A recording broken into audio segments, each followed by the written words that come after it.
अज्ञानतिमिरान्धस्य ज्ञानाञ्जनशलाकया चक्षुरुन्मीलितं येन तस्मै श्रीगुरुवे नमः। नमः ॐ विष्णुपादाय कृष्णपृष्ठाय भूतले श्रीमते भक्तिवेदान्त स्वामिन्निति नामिने।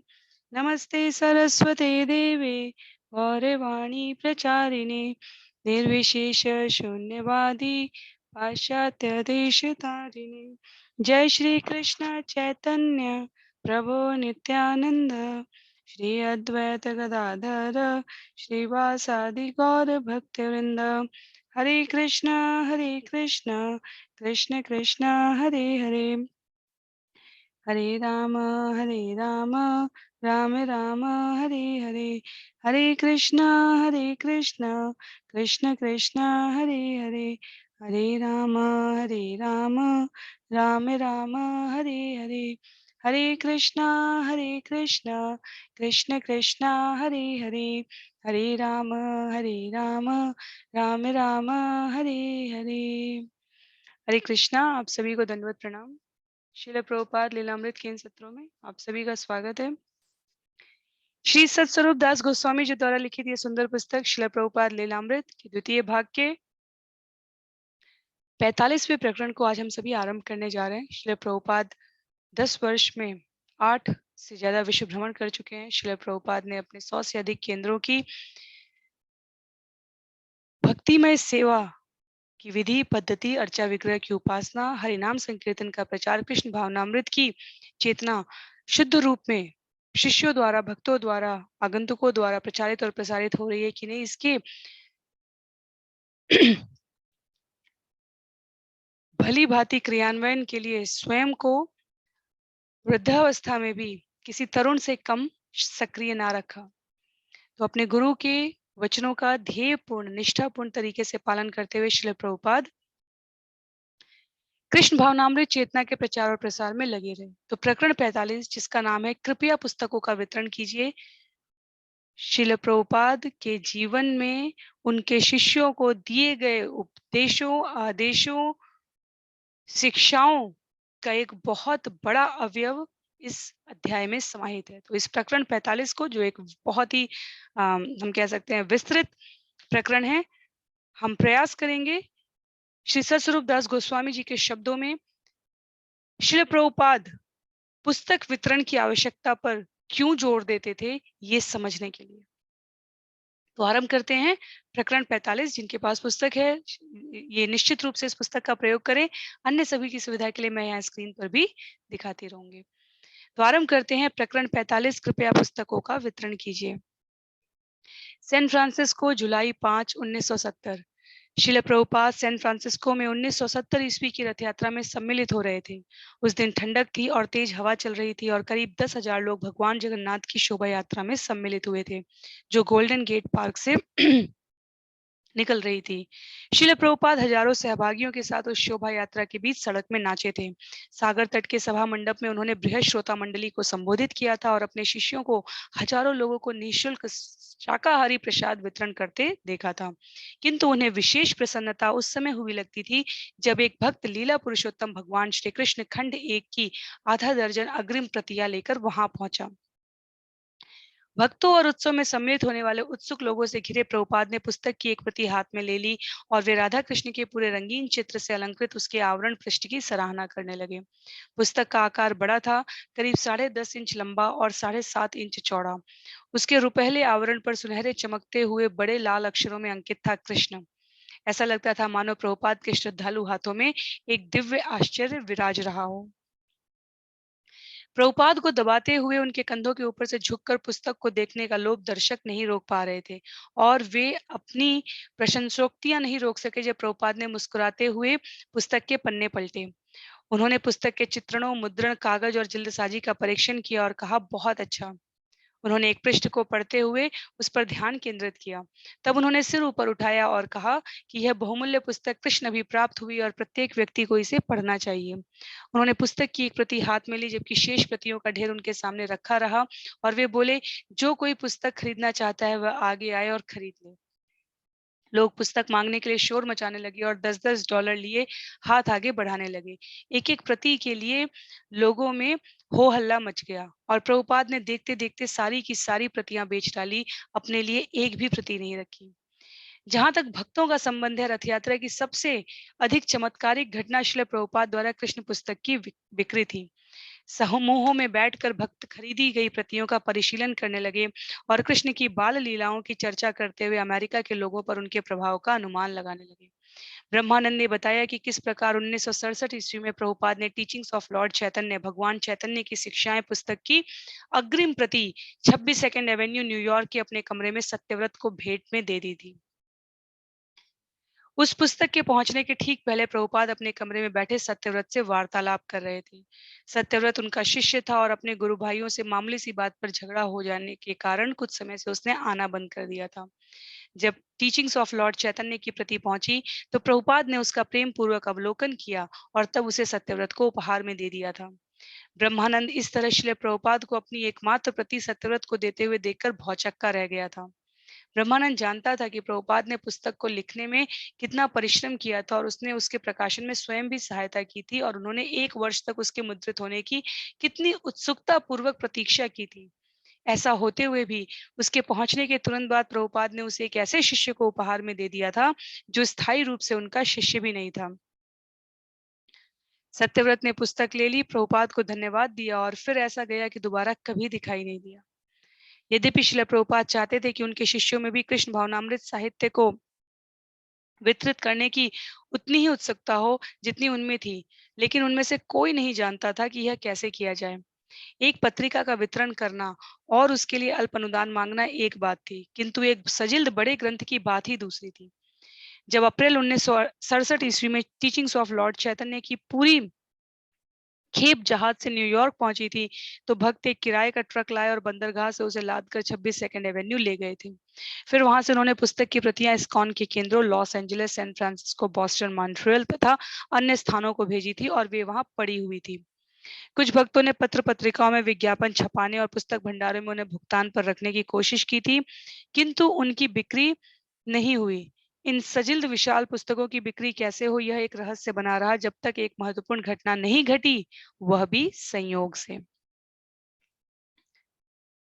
तो पुस्तकें उस समय वितरित करने के लिए एक रहस्यमय घटना घटने वाली थी और सतस्वरूप दास गोस्वामी कहते हैं कि जब तक ये रहस्य उद्घोषित नहीं हुआ तब तक किसी को नहीं पता था कि बड़ी सजिल्द पुस्तकों की बिक्री कैसे की जाए। सन 1971 में एक दिन सैन फ्रांसिस्को के एक पुराने शहरी भाग में कीर्तन करने के बाद मंदिर को वापस जाते हुए दो ब्रह्मचारी कार में पेट्रोल लेने के लिए एक स्थानीय सर्विस स्टेशन पर रुके। जब स्टेशन का कर्मचारी खिड़की पर पैसे लेने के लिए गया तो एक भक्त ने उसे कृष्ण पुस्तक दिखाई। उस कर्मचारी ने उसमें रुचि प्रदर्शित की और दोनों भक्तों ने कृष्ण भावनामृत की महिमा का बखान करना आरंभ कर दिया। जब उन्होंने कहा कि पेट्रोल की कीमत के स्थान पर वह पुस्तक ले ले, तो वह सहमत हो गया। जो कुछ होकर उस पर विस्मित होकर और अपनी सफलता से उत्साहित होकर दोनों ब्रह्मचारी अगले दिन पुस्तक की कई प्रतियों के साथ एक पंसारी की दुकान के सामने जाकर खड़े हो गए और इस बार वही हुआ। इस बार पुस्तक की 2 प्रतियां बिक गई। सैन फ्रांसिस्को मंदिर के अध्यक्ष केशव ने लॉस एंजलिस में जीबीसी के निरीक्षक और अपने भाई करंदर को फोन करके बताया कि क्या घटित हुआ था। केशव ने कहा, यह एक आश्चर्य जैसा है। करंदर ने इस प्रयोग को आगे बढ़ाने के लिए उसे प्रोत्साहित किया और शीघ्र ही सैन फ्रांसिस्को मंदिर के आधे दर्जन भक्त घर घर जाकर लोगों को पुस्तकें दिखाने लगे। जब बुद्धिमंत एक दिन में 5-5 पुस्तकें बेचने लगा तो अन्य मंदिरों विशेषकर लॉस एंजलिस, सैन डियागो और डेनवर के भक्तों ने इस उदाहरण का अनुकरण करना चाहा और जिसने भी प्रयत्न किया और 1-2 पुस्तकें बेच ली, वह इस सुख बोध के आवेश में बंध गया। श्रील प्रभुपाद की पुस्तकों को बेचने से प्राप्त अनुभव और उसके विषय में भक्तों के साक्ष्य का आनंद एक विशेष प्रकार का था, जो उस प्रसन्नता से बिल्कुल भिन्न था जिसका अनुभव युवा जन विक्रय की कोई विधि अचानक हाथ लग जाने से साधारणतया करते हैं और जिसके परिणाम स्वरूप वे बहुत सा धन कमाने के कगार पर पहुंच जाते हैं। भिन्नता इस बात में है कि भक्तों द्वारा पुस्तक का वितरण कृष्ण की भक्ति है और इससे प्राप्त उल्लास दिव्य होता है, जो बड़े से बड़े भौतिक सुख से भी परे है। सामान्य व्यवसाय और कृष्ण चेतना युक्त साहित्य बेचने का व्यवसाय एक दूसरे से इतना ही भिन्न है जितना भौतिक जीवन आध्यात्मिक जीवन से। और आध्यात्मिक जीवन को भौतिक दृष्टि से देखने पर कोई भी उसे समझ नहीं सकेगा। भक्ति सिद्धांत सरस्वती ने कृष्ण भावनामृत के परम आनंद को समझने के ऐसे अनुभवजन्य प्रयत्नों की तुलना मधु का स्वाद जानने के लिए बोतल को बाहर से चाटने के प्रयत्न से की है। उन युवकों और युवतियों को जो अमेरिका में पुस्तकों का वितरण करने लगे थे, ज्ञान हो गया था कि कृष्ण भावनामृत देकर प्रभुपाद ने उन्हें नारकीय जीवन से बचा लिया था और अब वे औरों को कृष्ण भावनामृत देने में उनकी सहायता करना चाहते थे। और उनकी पुस्तकों का वितरण करके वे जो प्रचार कर रहे थे वह आनंद का वितरण था, आध्यात्मिक आनंद का। भौतिक जीवन और आध्यात्मिक जीवन की तुलना का अंतर करने का ये जो उदाहरण यहाँ पे श्रील भक्ति सिद्धांत सरस्वती जी की पुस्तक से बताया गया, उसका अर्थ हुआ कि यदि मधु शहद एक बोतल में है और जब तक हम उसको ढक्कन खोल के उसका आस्वादन नहीं करेंगे तब तक बाहर से बोतल के बाहर से शहद को चाटने पे हम उसके स्वाद की कल्पना भी नहीं कर सकते। तो यही अंतर है भौतिक जीवन और आध्यात्मिक जीवन में। अमेरिका के युवक और युवतियों को ये ज्ञान हो चुका था कि श्रील प्रभुपाद ने कृष्ण भावनामृत देकर उन्हें नारकीय जीवन से बचा लिया था, पर उस आनंद का आस्वादन करने के लिए अन्यों को उस जीवन में प्रवेश करना आवश्यक था। केवल बाहर से दृष्टिपात करने मात्र से वो उस आनंद की कल्पना भी नहीं कर सकते थे। तो सतस्वरूप दास गोस्वामी जी लिखते हैं कि आध्यात्मिक पत्र पत्रिकाएं पुस्तकों का वितरण भौतिक पत्र पत्रिकाओं के वितरण के अंतर से बिल्कुल इसी प्रकार का था। मधु को बाहर से देखना पर उसका आस्वादन करने की कल्पना भी जीवन में ना लाने का प्रयास करना। 1971 ईस्वी के मध्य तक मंदिरों द्वारा प्रति सप्ताह कृष्ण पुस्तक की सैकड़ों प्रतियां बिकने लगी थी। करंधर ने जो प्रभुपाद का पुस्तक कोष प्रबंधक था, उत्तर अमेरिका के मंदिरों को और शिला प्रभुपाद को संकीर्तन समाचार पत्र भेजना आरंभ कर दिया। प्रत्येक मंदिर की प्रति मास की पुस्तक बिक्री का परिणाम देकर समाचार पत्र प्रतिद्वंदिता की भावना पैदा करने लगा। करंधर के दिसंबर 1971 के पत्र ने उस वर्ष की प्रवृत्ति का सारांश दिया और भक्तों को प्रोत्साहित किया कि वे बिक्री बढ़ाएं। हाल में पुस्तकों के विक्रय को आगे बढ़ाने के कार्यक्रम के परिणाम स्वरूप सैन फ्रांसिस्को मंदिर प्रतिदिन लगभग 20 कृष्ण पुस्तकें बेचता रहा है। इसकी तकनीक क्या है? केशव प्रभु का कहना है, केवल अपने कार्यकलापों में हम इसे प्राथमिकता देते हैं। आपको केवल यह करना है कि आप इसे करना चाहें और तब अधिक से अधिक परिश्रम करके उसे करने की कोशिश करें। हम जहाँ कहीं भी जाते हैं वहां अपने साथ बीटीजी की और कृष्ण पुस्तकें ले जाते हैं। वह कहता है, सड़क में दरवाजे दरवाजे पर लॉन्ड्रियों से लेकर पुस्तक भंडारों तक सर्वत्र हम पुस्तकों का वितरण करते हैं।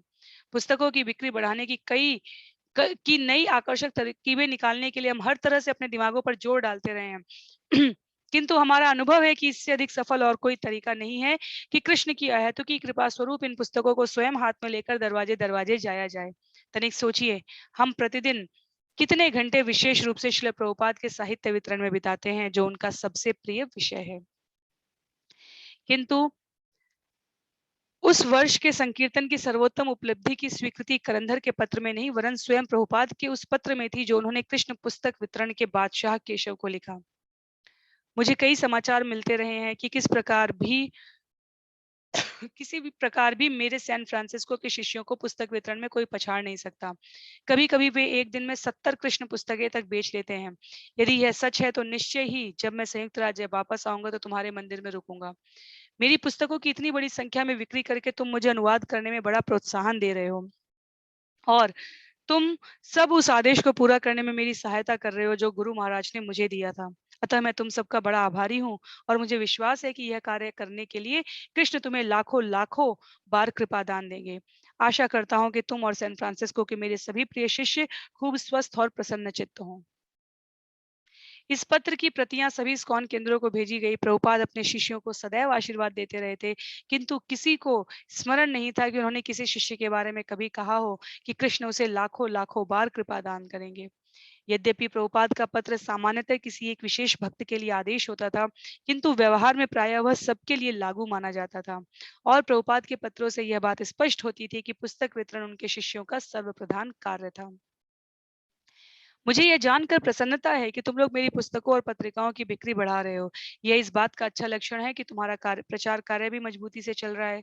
तुम जितना ही मजबूत अपना प्रचार कार्य बनाओगे, उतनी ही अधिक पुस्तकों की बिक्री होगी। मैं विशेष रूप से चाहता हूँ कि मेरी पुस्तकों का वितरण व्यापक स्तर पर हो। श्रील प्रभुपाद की इस आकांक्षा को हमें किसी भी तरीके से कोई भौतिक बिक्री करके धन कमाने की इच्छा से नहीं जोड़ना चाहिए। श्रील प्रभुपाद स्पष्ट रूप से इस धन का पूरा प्रयोग जहाँ मायापुर, वृंदावन, मुंबई और अनेकों अनेक केंद्र और संगठन जिनको भी आवश्यकता होती थी, अंतर्राष्ट्रीय कृष्ण भावनामृत संघ के इस मंच के नीचे वो इस धन का उपयोग वहाँ उस प्रकार से किया करते थे। तो इसमें उनकी किसी प्रकार के भौतिक सुख और अभिलाषा और प्रसिद्धि और यश की कामना नहीं थी, अपितु कृष्ण भावनामृत की चेतना का प्रचार और प्रसार हो, यही इसमें मूलगत बात थी। प्रभुपाद की अभिलाषा दिव्य साहित्य को संसारी साहित्य का स्थानापन्न बनाने की थी। उनका तर्क था कि प्रत्येक घर में कृष्ण भावनामृत साहित्य की कम से कम एक पुस्तक होनी चाहिए, क्योंकि यदि कोई व्यक्ति एक पृष्ठ भी पढ़ लेता है तो उसका जीवन परिपूर्णता की ओर उन्मुख हो सकता है। उन्होंने लिखा, यदि पाठकों में से 1% भी भक्त बन जाए तो संसार बदल जाएगा। विज्ञापन देकर पुस्तकों के लिए ऑर्डर मंगाने वाले विज्ञापन दाता जहां 5% ग्राहकों के अनुकूल उत्तर से संतुष्ट होते थे, वहां प्रभुपाद उससे भी कम केवल 1% की बात करते थे। वे सोचते थे कि 1% भी पुस्तक पढ़े तो वे शुद्ध भक्त बन सकते हैं। भगवान कृष्ण ने भी भगवत गीता में इसकी पुष्टि की है। हजारों व्यक्तियों में से कोई एक सिद्धि के लिए प्रयत्न करता है और सिद्ध व्यक्तियों में से कोई एक सचमुच मुझे जान पाता है। अतः संसार को कृष्ण भावना भावित बनाने के लिए दिव्य साहित्य की लाखों प्रतियों के वितरण की आवश्यकता होगी। श्रील प्रभुपाद चाहते थे कि उनके शिष्य यह समझे कि उन्हें पुस्तकें क्यों वितरित करनी चाहिए, और वे अपने पत्रों द्वारा उन्हें आदेश देते रहते थे। ईश्वर कौन है? इसे केवल 4 शब्दों में संक्षिप्त किया जा सकता है, कृष्ण परम नियंता है। यदि तुम्हें यह विश्वास हो जाए और तुम उत्साहपूर्वक इसका प्रचार कर सको तो सफलता निश्चित है और तुम समस्त प्राणियों की सबसे बड़ी सेवा कर रहे होंगे। उन्होंने जयाद्वैत को लिखा, ये पुस्तकें और पत्रिकाएं माया की सेना के अज्ञान को परास्त करने के लिए हमारे सबसे बड़े प्रचार अस्त्र हैं, और ऐसे साहित्य का हम जितना ही अधिक सृजन और संसार में वितरण करेंगे, उतना ही अधिक हम इस संसार को आत्मघात के पथ से उबार सकेंगे। जगदीश को उन्होंने लिखा, मैं तुम्हारी पुस्तक बिक्री की रिपोर्ट देखकर उत्साहित हुआ हूँ, क्योंकि इससे सिद्ध होता है कि तुम अपना उत्तरदायित्व समझते हो कि अधिक से अधिक लोग हमारे साहित्य को पढ़ें। वस्तुतः हमारे प्रचार कार्य का यही दृढ़ आधार है। अन्य किसी आंदोलन को प्रचार करने का इतना बड़ा अधिकार प्राप्त नहीं है, और यदि कोई हमारे कृष्ण भावनामृत दर्शन को पढ़ता है तो वह आश्वस्त हो जाता है। प्रभुपाद लगातार इस बात पर बल देते रहे कि कृष्ण भावनामृत के समस्त कार्यक्रम, जिनमें अर्चा, विग्रह पूजन, जनता में हरे कृष्ण कीर्तन तथा बाहर जाकर भाषण देना सम्मिलित थे, चालू रखे जाएं। ये सारे कार्यक्रम महत्वपूर्ण थे, किंतु जहां तक संभव हो अन्य कार्यक्रमों के साथ पुस्तक वितरण भी होना चाहिए। एक सन्यासी जिसका मुख्य कार्य जनता में भाषण देना था, उसको प्रभुपाद ने लिखा, अधिक से अधिक पुस्तकों का वितरण करो। यदि कोई हमसे दर्शन की बात सुनता है तो इससे उसको लाभ होगा, किंतु यदि कोई हमसे एक पुस्तक खरीदता है तो उसका जीवन बदल सकता है। अतः पुस्तक बेचना सर्वोत्तम प्रचार कार्य है। पुस्तकें बेचो, स्कूल कॉलेज जैसे सार्वजनिक स्थानों में कीर्तन करो, प्रचार करो। और फ्रांस में भगवान दास को लिखे गए एक पत्र में भी उन्होंने इसी बात पर बल दिया, तुम्हारे 3 मिनट के प्रचार से क्या होगा, किंतु यदि वे एक पुस्तक खरीद लेते हैं तो उससे उनका जीवन बदल सकता है।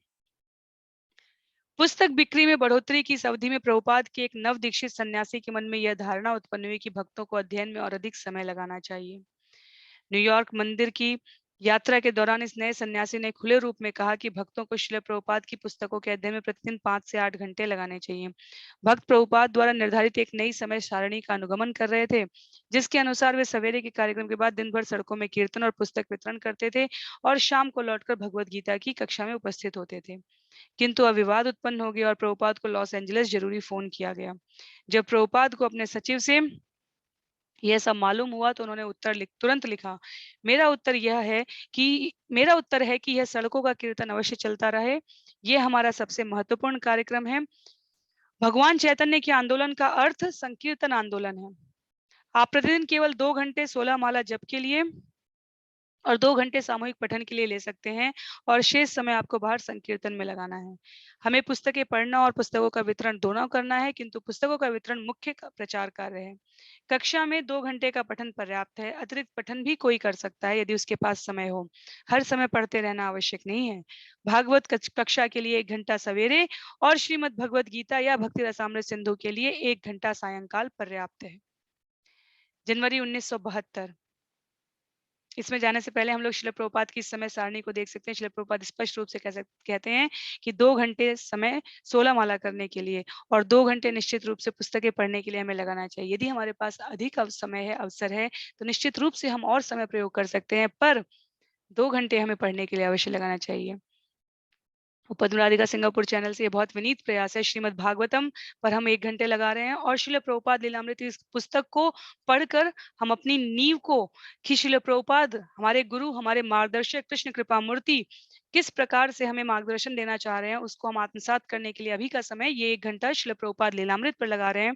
इसके पश्चात श्रील प्रभुपाद के असीम आशीर्वाद से, उनकी अनुकंपा से हम उनकी लिखी अन्य पुस्तकों को भी श्रवण और पठन करने का यहाँ पर इसी समय पर प्रयास करते रहेंगे। तो 1 घंटे श्रीमद् भागवतम और 1 घंटे में श्रील प्रभुपाद की लिखी हुई पुस्तकों को पढ़ने का इस प्लेटफॉर्म, इस चैनल के माध्यम से ये एक विनीत प्रयास है।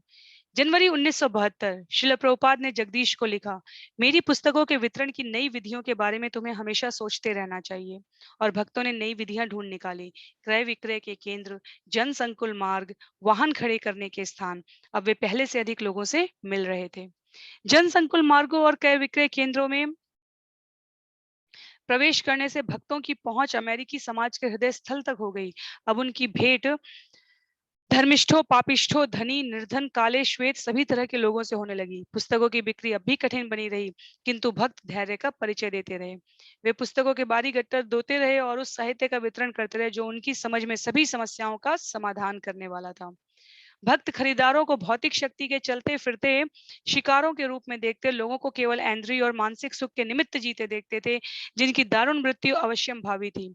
कोई भी गंभीर भक्त गीता के आधार पर दार्शनिक दृष्टि से भौतिकतावादियों की दुर्गति का वर्णन कर सकता था, किंतु अब तो वे प्रत्यक्ष रूप से उनकी यह दुर्गति देख रहे थे और प्रभुपाद की कृपा से वे दिग्भ्रमित आत्माओं को उनके दिव्य ज्ञान की आवश्यकता के अभाव से उबारने के लिए घोर प्रयत्न कर रहे थे।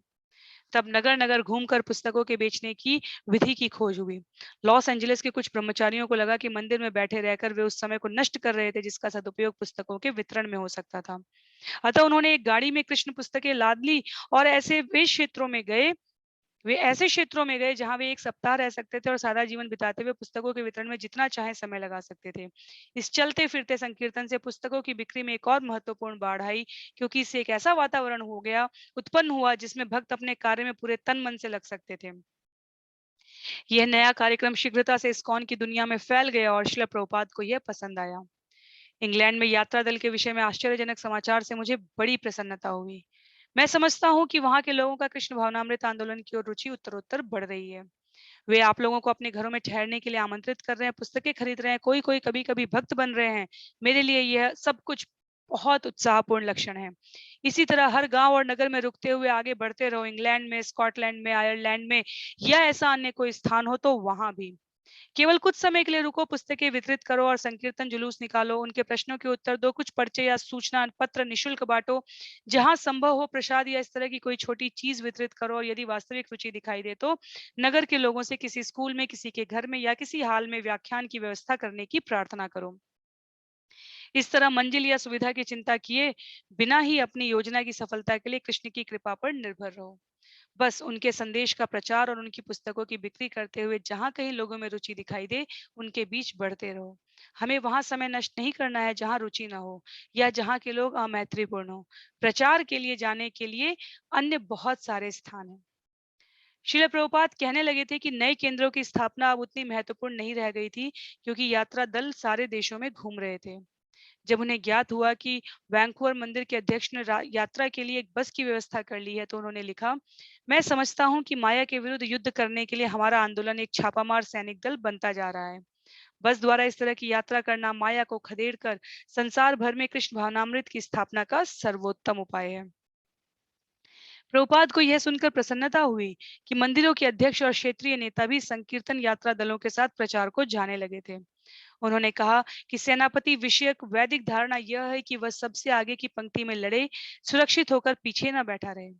वे देख चुके थे कि किस तरह उनके कुछ प्रमुख शिष्य प्रबंध के कार्यकलापों में फंस कर रह गए थे।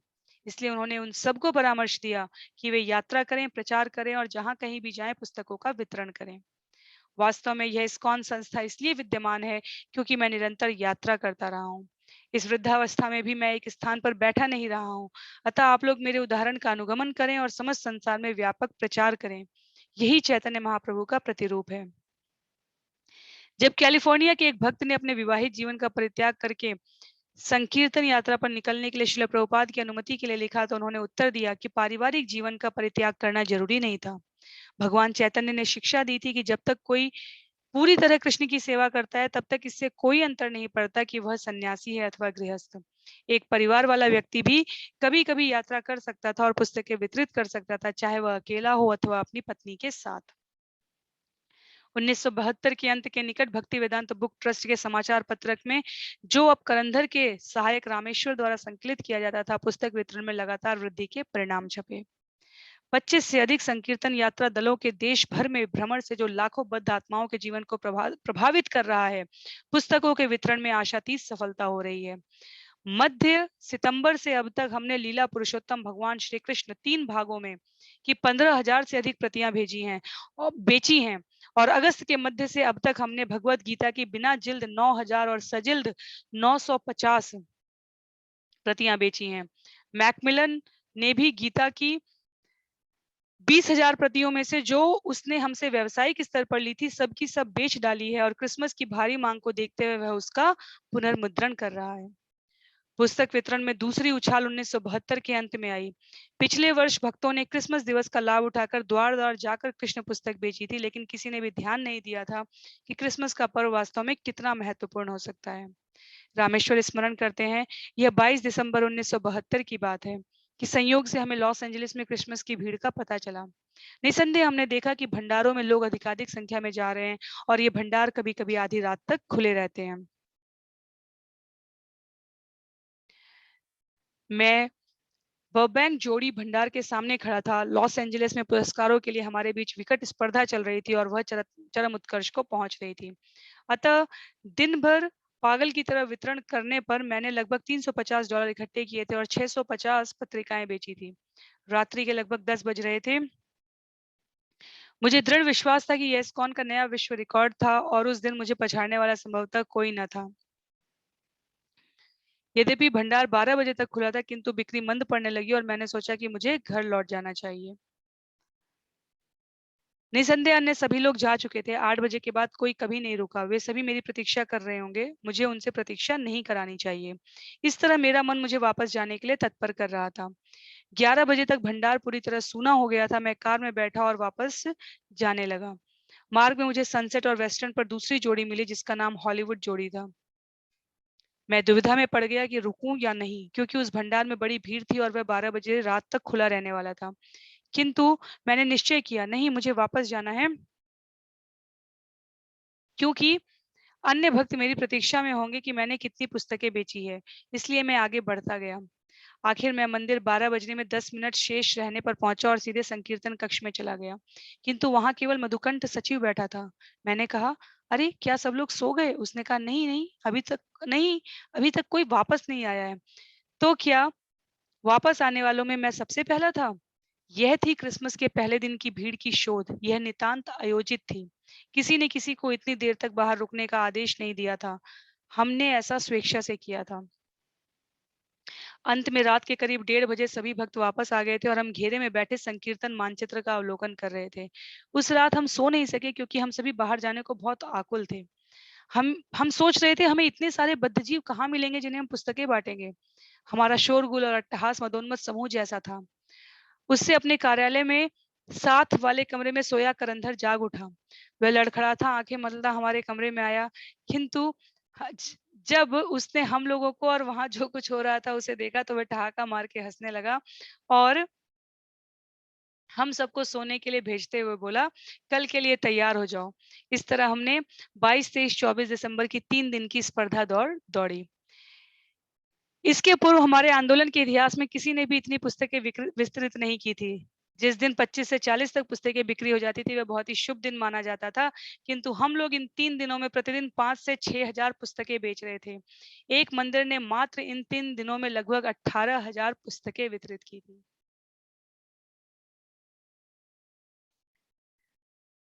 उस समय श्रील प्रभुपाद मुंबई में थे, जहां जुहू में जमीन प्राप्त करने का उनका प्रयत्न उलझनों में फंस गया था।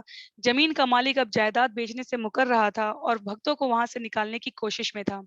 यद्यपि श्रील प्रभुपाद उस जमीन पर राधा कृष्ण शिव विग्रहों की स्थापना कर चुके थे, यद्यपि इन बातों से प्रभुपाद चिंतित थे, तथापि अपना प्रतिदिन का कार्यकलाप उन्होंने जारी रखा था।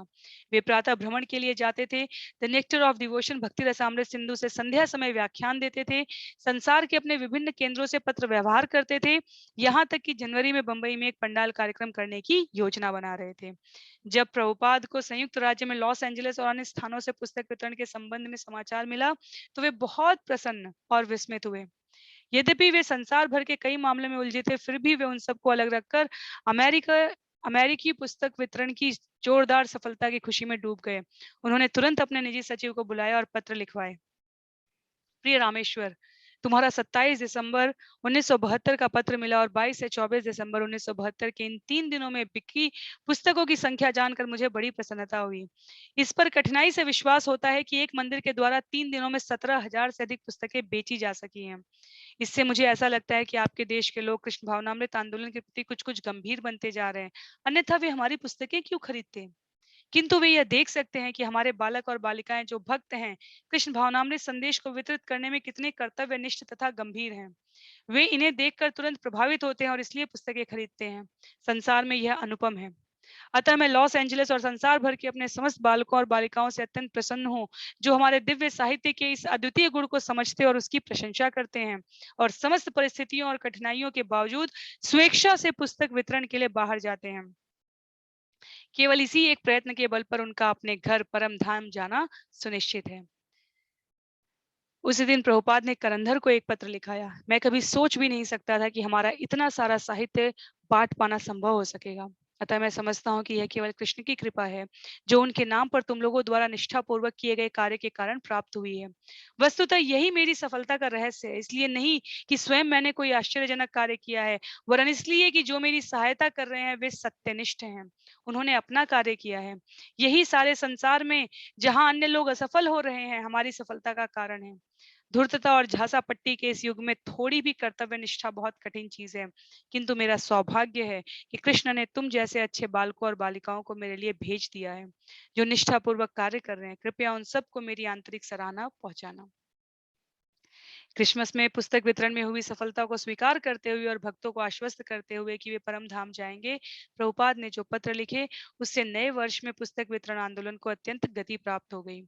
पुस्तकों के वितरण के लिए नए स्थान और नई विधियों की खोज में भक्तजन लगे रहे। नित नए मानदंड स्थापित हो रहे थे और भक्तगण भविष्य के लिए और भी बड़ी बड़ी योजनाएं बना रहे थे। फरवरी 1973 ईस्वी के समाचार पत्रक में रामेश्वर ने एक कॉलेज के छात्र का पत्र प्रकाशित किया, जिसने श्रील प्रभुपाद की एक पुस्तक पढ़ी थी। इस्कॉन की डाक में प्रत्येक मास इस तरह के सैकड़ों पत्र प्राप्त हो रहे थे। महोदय, कुछ सप्ताह पहले मेरी समझ में डेनवर से कुछ कृष्ण भक्त यहाँ अरकानसास विश्वविद्यालय में साहित्य वितरण करने आए थे। एक युवक मेरे पास आया और प्रभुपाद कृत गीता के अनुवाद की एक प्रति खरीदने के लिए मोटे स्वर में बोला। पहले मैं शंकालु हुआ, क्योंकि बहुत सारे लोग अपने अपने उत्तर बेचकर धनी बन रहे हैं, और मैंने उससे कहा कि मुझे परेशान ना करें, लेकिन वह हट करता रहा और अंत में मैं राजी हो गया। मैं गीता पढ़ता रहा हूँ और अभी तक उसे समाप्त नहीं कर सका हूँ। मैंने इसे बहुत लाभप्रद पाया है। तर्क और अनुभव में विश्वास रखने वाले मेरे मन को इससे किसी दिव्य पदार्थ का स्वाद मिलता प्रतीत सा रहा है। मैं इसके बारे में दूसरों से भी विचार विनिमय करता हूँ। मुझे पुस्तक के कुछ अनुच्छेद याद आ रहे हैं। संक्षेप में, इसने सही अर्थों में मेरी रुचि को इस प्रकार जागृत कर दिया है, जो ईसाइयत, जैन, बौद्ध धर्म और निम्न योग साधना के रूपों के मेरे विस्तृत अध्ययन से कभी नहीं हो पाई थी। संक्षेप में, मैं समझता हूँ कि अंत में मुझे आरंभ मिल गया है। रामेश्वर संकीर्तन का नगाड़ा बजाता रहा। वास्तव में हमारे पुस्तक वितरण का प्रभाव कोई सही सही नहीं आंक सकता। यदि यह ज्ञात हो सके कि हम प्रतिमास कितनी पुस्तकें बेच लेते हैं, तो हमारा नाम देश के सर्व प्रमुख पुस्तक विक्रेताओं की सूची में लिखा जाएगा। उदाहरण के लिए, जैसा आप में से बहुत से लोग जानते हैं, हमारी नवीन गीता की बिक्री पूर्व प्रकाशित गीता के किसी भी संस्करण से आगे हो गई है। मैकमिलन कंपनी ने लाखों प्रतियां बेची हैं, जबकि हमने स्वयं पिछले अगस्त में उसके पहली बार प्रकाशित होने के बाद अब तक 27,000 प्रतियां बेच डाली हैं। पुस्तक कोष में अधिक धन आने लगा था, इसलिए प्रभुपाद ने ट्रस्टियों, न्यासियों की इस योजना को स्वीकृति दे दी थी कि पुस्तक की अधिक प्रतियां छापी जाएं और उन्हें गोदाम में रखा जाए, जहां से वितरण के लिए पूरा साल उन्हें मंदिर के लिए उपलब्ध कराया जाए। किंतु गोदाम की व्यवस्था हो जाने पर भी पुस्तकों के लिए मंदिरों की मांग पूरी करना कठिन हो रहा था। छोटे आकार की आसानी से बिकने वाली पुस्तकें जैसे बियॉन्ड बर्थ एंड डेथ, जन्म और मृत्यु से परे, on the way to Krishna, Krishna की ओर, राज विद्या तथा द परफेक्शन ऑफ योगा, योग की पूर्णता, लाखों में छपी थी। वितरक अपने थैलों में तरह तरह की पुस्तकें भरकर निकलते थे। श्री ईशोपनिषद, भगवद गीता, श्रीमद् भागवत और Krishna the supreme personality of God head. उनके साथ वे छोटी पुस्तकें भी ले जाते थे। बैक टू गॉड हेड पत्रिका की प्रतियां तथा Krishna the reservoir of pleasure और ऑन चैंटिंग हरे कृष्णा जैसी कुछ कम कीमत की पुस्तकें भी उनके साथ होती थी। टॉम बाउड्री अपनी पत्नी के साथ सांता क्रूज कैलिफोर्निया में रहता था। बर्कली में भगवान चैतन्य के आविर्भाव दिवस के उपलक्ष्य में हुए उत्सव में सम्मिलित होने, जहां वह दिन भर कीर्तन करता रहा और श्रील प्रभुपाद की भगवत गीता पढ़ने के बाद उसे लगा कि उसे श्रील प्रभुपाद का शिष्य बन जाना चाहिए। वह जप करने लगा और अपनी पत्नी तथा मित्रों को कृष्ण भावनामृत में अनुरक्त करने का प्रयत्न करने लगा। जब ब्रह्मचारियों का एक यात्रा दल सांता क्रूज में एक केंद्र स्थापित करने के लिए गया, तो टॉम ने कहा कि वह उनके साथ सम्मिलित होना चाहता है, लेकिन वे लोग शंकालु हो गए। तब एक दिन वह सिर मुंडाकर और धोती पहनकर प्रकट हो गया। टॉम बाउजरी स्मरण करते हैं, मैं प्रतिदिन कीर्तन दल के साथ जाने लगा। तब धीरे धीरे मैं बिक्री केंद्रों में छोटी पुस्तकें बेचने के लिए कीर्तन दल से अलग होने लगा। एक दिन मैं वापस आ गया और ब्रह्मचारियों में से एक ब्रह्मचारी ने मेरी आलोचना की।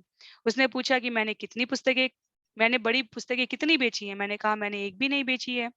वह बोला तुम तुम्हारे साथ कितनी पुस्तकें लाए थे। मैंने कहा मेरे पास लाने के लिए एक भी पुस्तक नहीं थी। उसने कहा तब तुम माया में हो, तुम एक भी बड़ी पुस्तक नहीं लाए थे, तो तुम उन्हें बेचने की आशा कैसे कर सकते हो। प्रभुपाद चाहते हैं कि ये बड़ी पुस्तकें बेची जाएं। तो मैंने अपने मन में सोचा, हाय, मैं जरूर माया में हूँ। मैंने कहा तुम इन पुस्तकों को कैसे बेचते हो। उसने कहा तुम प्रभुपाद से प्रार्थना करो, वे ही तुम पर कृपा करते हैं। तो मैंने सोचा हाँ ये ठीक है, कृष्ण भावनामृत में हर चीज ऐसे ही काम करती है। मैं अपने घर गया, मैंने इस बारे में सोचा और प्रभुपाद से प्रार्थना की कि मैं इन बड़ी पुस्तकों को बेच सकूं। मैं पूरी संध्या प्रार्थना करता रहा और तब मैंने आराम किया। सवेरे मैं उठा और यही बात मेरे मन में समाई रही। तब मैंने छोटी पुस्तकों वाले अपने थैले में एक बड़ी पुस्तक टीचिंग्स ऑफ लॉर्ड चैतन्य, भगवान चैतन्य के उपदेश रख ली। लेकिन छोटी पुस्तक के बेचने की धुन में मैं बड़ी पुस्तकों के बारे में भूल गया। एकाएक यह महिला मेरे पास आई और बोली, वह बड़ी पुस्तक है क्या जिसे आपने यहाँ रखा है। तब मुझे प्रभुपाद की और अपनी प्रार्थनाओं की याद आई और मैंने कहा यह टीचिंग्स ऑफ लॉर्ड चैतन्य है। मैंने उसे पुस्तक दे दी और उसने मुझे $3 दिए। जब मैं मंदिर वापस गया तो मैंने भक्तों को बताया कि किस प्रकार प्रभुपाद ने एक पुस्तक बेची। तो श्रील प्रभुपाद के शिष्यों को श्रील प्रभुपाद के वचनों में इतना विश्वास था कि वो कहते हैं कि कृष्ण भावनामृत में हर चीज ऐसे ही काम करती है। कैसे? कृपा से, प्रार्थना से, सच्चे मनोभाव से, समर्पण करके प्रयास करने से। तो उस बात को यहाँ पर प्रस्तुत किया गया है। प्रघोष कहते हैं, मैं डेट्रॉयट मंदिर में सायंकालीन कक्षा में नियमित रूप से जाया करता था और मंदिर को तैयार करने में भक्तों की छोटी मोटी सेवा किया करता था। प्रतिदिन रात में मैं चित्र बनाता था और भक्तों को संकीर्तन से लौटते देखा करता था। वे बहुत भाव विभोर और प्रफुल्लित लगते थे और मुझे सदैव यह जानने की कुछ उत्सुकता रहती कि वे वहां बाहर क्या करते हैं कि वे इस तरह वापस आते हैं। मैं अपनी सीढ़ी पर चढ़कर चित्र बनाता रहता और उन्हें गर्म दूध पीते हुए बातें करते सुनता रहता। वे बात करते कि किस तरह उन्होंने एक व्यक्ति का दरवाजा खटखटाया और तब यह हुआ और उसके बाद वह हुआ। उनकी बातें मेरे लिए बड़ी आकर्षक होती। जब मैं मंदिर में चला आया और वहां मेरे भक्त के रूप में रहते एक सप्ताह बीत गया, तो किसी भक्त ने पूछा कि क्या मैं बाहर जाकर पुस्तकें वितरित करने का प्रयास करना चाहूंगा। अतः मैं धोती पहनकर और तिलक लगाकर निकला। मैं सीधे लोगों के पास जाता, उन्हें एक कार्ड और एक पुस्तक देता, पुस्तक की विषय वस्तु के बारे में उन्हें बताता, प्रभुपाद का एक चित्र उन्हें दिखाता और अनुदान मांगता। इससे मुझे जो आनंद प्राप्त हुआ वह अविश्वसनीय था। बाहर जाना और पुस्तकें वितरित करना अतीव आनंददायक साबित हुआ। हम में से कोई नहीं बता सकता था कि यह इतना आनंददायक क्यों था। हम लोग रात में जगते हुए लेटे रहते थे। सभी ब्रह्मचारी एक बड़े कमरे में रहते थे। हम अपने स्लीपिंग बैग में फर्श पर लेटे रहते और एक दूसरे से कानाफूसी करते रहते। तुमने वहां लोगों से क्या कहा? रात में कमरे में तरह तरह की ये सब बातें होती रहती, बत्तियां बुझी रहती और हर एक बात करते हुए यह बताने की कोशिश करता कि प्रभुपाद की पुस्तकों को वह लोगों के सामने कैसे प्रस्तुत करता था। जगतधात्री देवीदासी कहती हैं, मेरी पहली सेवा मंदिर की सफाई करना था। मैं पूरा मंदिर साफ करती थी। मैं खिड़की से बाहर उन लोगों को देखा करती जो संकीर्तन के लिए तैयार होकर गाड़ियों में चढ़ते थे और मैं सदा सोचती कि सचमुच ऐसा करना मुझे भी बहुत पसंद आएगा। अंत में हमारे मंदिर में 2 यात्रा दल बनाए गए, एक पुरुषों का, दूसरा महिलाओं का। और ग्रीष्म ऋतु में हम वॉशिंगटन स्टेज के मेले में पुस्तकें बांटने गए। पुरुषों और महिलाओं में प्रतिद्वंदिता रहती कि अधिक पुस्तकें कौन बांटता है। सूर्य स्मरण करते हैं। मैं कृष्ण भावनामृत आंदोलन में सीएचएल में 1973 में सम्मिलित हुआ और मुझे पहले ही दिन पुस्तक वितरण के लिए भेज दिया गया। लॉस एंजलिस से हमें हमेशा उन पत्रों के बारे में खबर मिलती रहती जो प्रभुपाद वहां भेजते थे। हम जो भी सुनते, उसके केंद्र में प्रभुपाद की यही इच्छा रहती कि उनकी पुस्तकें खूब वितरित की जाएं। यह सुनकर ही इच्छुक संकीर्तन दल में बाहर जाने की इच्छा करने लगे और संकीर्तन दल का भाग बनना चाहने लगे। हम प्रभुपाद की पुस्तकों को वितरित करने वाली सेना के सैनिक बनना चाहते थे। हम स्पोकेन मेले में गए और स्पोकेन मंदिर के अध्यक्ष ने प्रभुपाद को एक पत्र लिखकर उनसे आने की प्रार्थना की और हमारे पुस्तक वितरण के परिणाम के बारे में उन्हें बताया।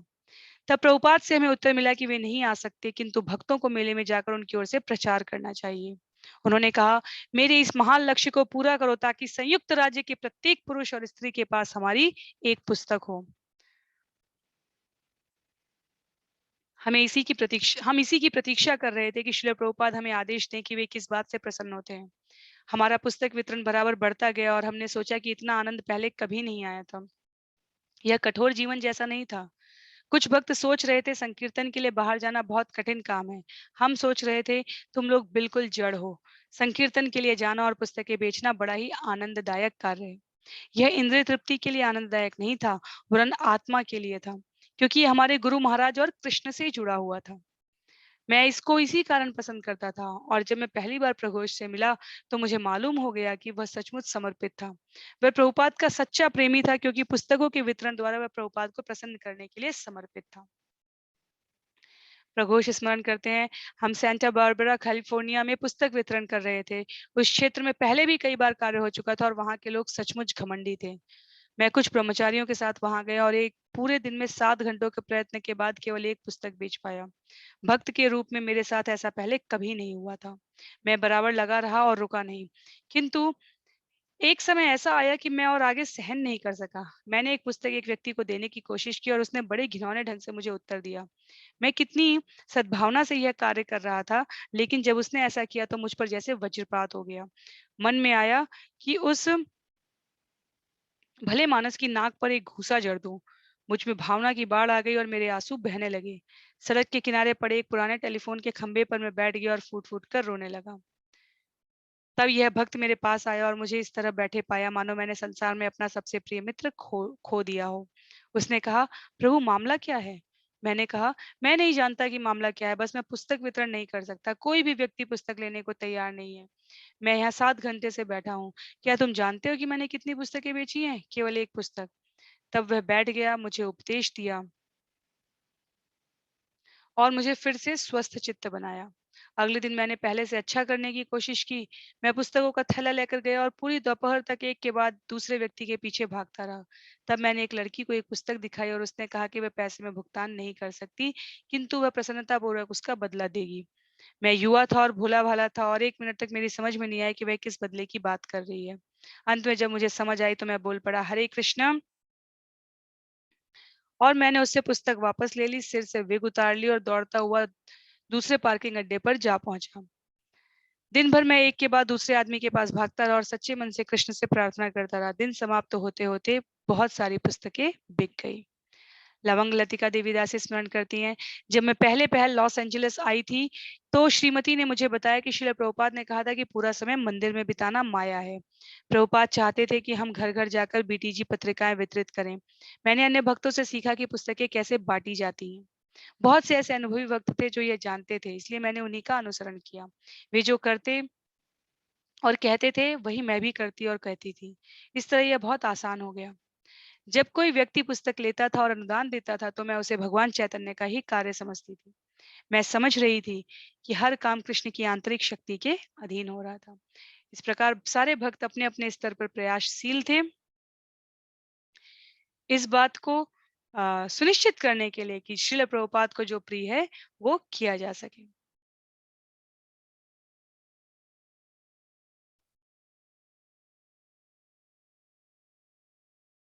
टॉम बाउड्री सांता क्रूज से लॉस एंजलिस आ गया था और रामेश्वरम तथा अन्य पुस्तक वितरकों को जैसे भक्तों के साथ अपने आप को संबंधित कर लेने से वह बहुत जल्दी एक नेता बन गया। उसने जून 1972 में दीक्षा ग्रहण की थी और त्रिपुरारी दास नाम प्राप्त किया था। वह प्रतिदिन मंदिर के निकट किसी सुपर बाजार में वाहनों के अड्डे पर जाता और easy journey to other planets की 200 प्रतियां बेचा था। एक दिन लॉस एंजलिस में कैलिफोर्निया विश्वविद्यालय में लॉन्ग बीच पर वह और कुछ अन्य पुस्तक वितरक योग के एक लोकप्रिय नेता द्वारा दिए जा रहे एक व्याख्यान को सुनने पहुंच गए। रामेश्वरम स्मरण करते हैं, मुझे याद है जब वे वापस आए तब मंदिर कक्ष में मैं गीता की कक्षा के बीच में था। अचानक दरवाजा खुला और वे वहां खड़े थे। त्रिपुरारी बाजार के लिबास में था और लड़कियां साड़ियां पहनी थी। वे भागकर मंदिर में घुसे। कोई भी देख सकता था कि कोई विशेष बात हुई है क्योंकि उनके चेहरे चमक रहे थे। वे बोल भी नहीं सकते थे। वे स्तब्ध थे। पूरा मंदिर समाचार जानने को उत्सुक था, इसलिए मैंने शीघ्र कक्षा समाप्त कर दी। तब त्रिपुरारी ने हमें बताया कि उसने भगवत गीता के संपूर्ण सजिल संस्करण की 17 प्रतियां वितरित की थी केवल 2 घंटे में। लीला शक्ति ने 13, वृंदावन ने 11, तिलक ने 11 और माखनलाल ने 9 प्रतियों का वितरण किया था। ऐसा पहले कभी नहीं हुआ था। हम सभी आश्चर्यचकित थे कि बड़ी पुस्तक की कोई इतनी प्रतियां भी बेच सकता है। कुछ दिन बाद त्रिपुरारी सवेरे सवेरे सैन डियागो फ्रीवे में एक चलते हुए संकीर्तन दल के साथ जाने के लिए गाड़ी में जा रहा था। उसे लॉस एंजलिस हवाई अड्डे का मार्ग चिन्ह दिखाई दिया और सहज उसने वहां कोशिश करने का निर्णय लिया। उस दिन वहां एक दर्जन बड़ी पुस्तकें बेच लेने के बाद उसे लगा कि पुस्तक वितरण के लिए हवाई अड्डा बहुत उपयुक्त स्थान है। वह नियमित रूप से हवाई अड्डा जाने लगा और प्रतिदिन 30-40 पुस्तकें बेचने लगा। कभी कभी तो वह एक ही व्यक्ति को श्रीमद् भागवतम की 6 प्रतियां बेच लेता था। अप्रैल 11, 1973 श्रील प्रभुपाद वायुयान द्वारा न्यूयॉर्क से लॉस एंजलिस पहुंचे और प्रेमी भक्तों के एक दल ने उनका स्वागत किया। त्रिपुरारी स्मरण करते हैं, प्रभुपाद तीसरे प्रहर 2 बजे पहुंच रहे थे और सभी भक्तजन उनका स्वागत करने जा रहे थे। वह ईस्टर का सप्ताहांत भी था, जो हवाई अड्डे पर पुस्तक वितरण के लिए एक महान दिन था। उस समय हवाई अड्डे पर एकमात्र मैं पुस्तकें बेचता था। बिक्री अच्छी चल रही थी और 1:30 बजे तक मैं करीब 30 पुस्तकें बेच चुका था। तब मैंने धोती पहन ली और कृष्ण कृपा मूर्ति प्रभुपाद के स्वागत के लिए आगमन क्षेत्र में गया। जब वे सीमावर्ती भवन में पहुंचे तो उन्होंने मेरी ओर देखा और वे मुस्कुराए और भाव विभोर होकर मैं द्रवित हो गया। सीढ़ियों से नीचे आते हुए हम कीर्तन करते रहे और जब हम बाहर निकले तो सभी भक्त मंदिर वापस जाने लगे। तब मैंने सोचा, मंदिर जाने और अन्य भक्तों के साथ कीर्तन करने में मेरा क्या काम। मेरा काम तो बाहर जाकर पुस्तकें वितरित करना है। प्रभुपाद के प्रति मेरी यही सेवा है। इस तरह अकेला मैं था जो मंदिर वापस नहीं गया। मैं वहां रुक गया और मैंने 67 पुस्तकें बेच दी। जब मैं वापस आया तो मुझे मालूम हुआ कि करंदर प्रभुपाद को बता चुका था कि मैं किस तरह पुस्तकें वितरित करने में लगा था। जब मैंने यह सुना तो मेरा उत्साह बढ़ गया और उस पूरे सप्ताह भर में मैं हर दिन पुस्तकें बेचता रहा। यदि हम सभी स्मरण करना चाहें तो आज भी पुस्तक वितरण अंतर्राष्ट्रीय कृष्ण भावनामृत संघ के विभिन्न संगठनों में एक बहुत ही महत्वपूर्ण सेवा है। और आज भी दिसंबर में चलने वाले मैराथन में पुस्तक वितरण करने का उद्देश्य केवल लक्ष्मी अर्जित करना नहीं है, अपितु जो अर्जित लक्ष्मी है उसका प्रयोग भी कृष्ण भावनामृत चेतना के प्रचार और प्रसार में ही होता है। तथापि इसका उच्चतर उद्देश्य जनमानस को पुस्तकों के माध्यम से श्रील प्रभुपाद के उस सर्वोपयोगी संदेश से परिचित कराना है, जो बैक टू गॉड है, भगवान के परम धाम को पुनः वापस जाने का मार्ग प्रशस्त करता है। तो पुस्तक वितरण का ये प्रकरण, ये अध्याय प्रकरण 45 अपने आप में बहुत दिव्य है और इसमें लिखी हुई ये छोटी छोटी कहानियां अपने आप में उत्साह का पूरा सागर समेटे हुए हैं।